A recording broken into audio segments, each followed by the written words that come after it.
अस्सलाम वालेकुम दोस्तों। तो संडे दे पे मेरा यूट्यूब चैनल मोहसिन मलिक 670। दोस्तों वीडियो शुरू करन तो पहले सारे चैनल को सब्सक्राइब लाजमी कर गिनसो यार। थोड़े एक सब्सक्राइबर नाल मेरी ज़िंदगी दा सवाल है यार। एक सब्सक्राइब लाजमी कराए। अगर जेंदे कोली वने सब्सक्राइब लाजमी करनी है तो वीडियो को शेयर लाजमी करना है, ठीक है। तो दोस्तों थोड़ी नज़र एक शेयर करे सो तवज्जा करे सो कि गल्लां कर तू तेरा हक बनदा है, गल्लां कर तू तेरा हक बनदा है, पर इतनियां सारियां ना कर। इन्ने पीड़ियां पक्कियां सच्चियां कर, इन्ने बेइतबारियां ना कर। ते साडी अखां विच इंज ना सुरमा पा, साडी अखां विच इंज ना सुरमा पा, उका इंज ताबेदारियां ना कर।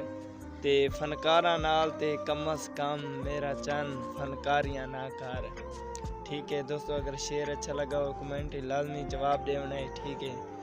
तो इंशाल्लाह मेरा पहले ही है भाई।